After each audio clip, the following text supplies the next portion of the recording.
अस्सलाम वालेकुम, मैं हूँ अफ़शा और आप देख रहे हैं अफ़शा फ्लेवर्स। तो आपको आज बनाना बताऊँगी मैं जापानी फल क्योंकि बहुत ज़्यादा आए हुए हैं। तो आज मैं आपको बताऊँगी जापानी फल का मिल्क शेक कैसे बनाया जाता है।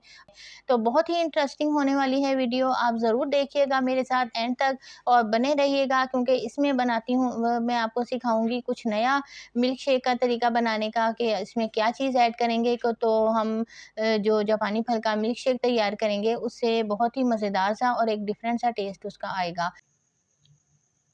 तो चलिए स्टार्ट करते हैं अपनी मज़ेदार और हेल्दी सी रेसिपी। जापानी फल जो है इसका मिल्क शेक बनाएँगे तो ये ना सिर्फ़ आपकी बोन के लिए बल्कि आपकी स्किन के लिए बहुत ही हेल्पफुल होगा।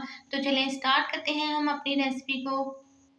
मैं गई थी मार्केट और वहाँ देखें बहुत ही फ्रेश से मुझे जो है फ्रूट नज़र आए और ये हैं जापानी फल, बहुत खूबसूरत से लग रहे थे मुझे, गोल-गोल टमाटर की शेप के जापानी फल मैं खरीद के लाई हूँ आपके लिए साथ ताकि मैं आपको इसकी मिल्क शेक की रेसिपी शेयर करूँ आपके साथ।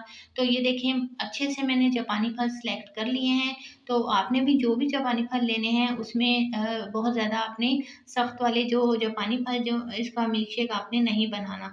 तो मैंने 2 अदद जापानी फल का मिल्क शेक तैयार करूँगी और इसका ये देखें इस तरीके से ऊपर की जो इसकी कैप सी है ये अलहदा हो जाती है और इसमें मैं आपको ये बताती चलूँ कि एक जो जापानी फल लिया है मैंने वो है थोड़ा बहुत ज़्यादा हार्ड नहीं है, सॉफ्ट सा है और दूसरा जो है थोड़ा नरम है। तो आपने भी इसी तरीके से जो जापानी फल हैं वो बहुत ज़्यादा आपने हार्ड नहीं लेने।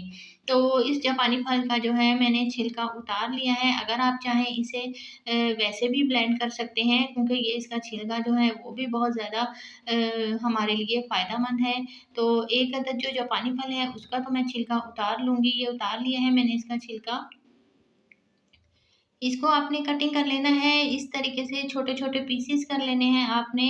तो ये देखें एक अदद जापानी फल जो है उसका मैंने उसके कटिंग कर ली थी और दूसरा जो जापानी फल है ये देखें ये जो दूसरा जापानी फल है उसकी आपने जो है छिलका नहीं उतारना और उसको मैं छिलके के साथ ही उसकी कटिंग कर लूँगी, छोटे-छोटे पीसेस कर लेने हैं आपने।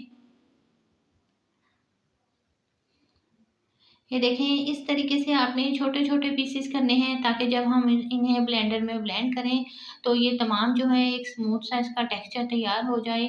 तो तमाम पीसेस हमने कर लिए हैं जापानी फल के और हमने इसे अपनी मिक्सी जार में डाल लिया है।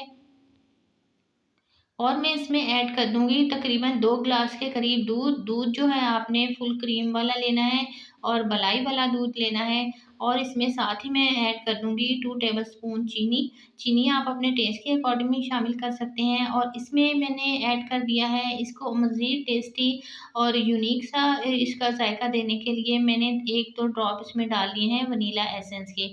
इसको आपने अच्छे तरीके से ब्लेंडर में ब्लेंड कर लेना है ताकि जो मिल्क शेक में हमने जापानी फल अपने डाले थे क्योंकि 1-2 में हमने छिलके वाला भी डाला था, अच्छे तरीके से वो सारा स्मूथ सा एक टेक्सचर तैयार हो जाए।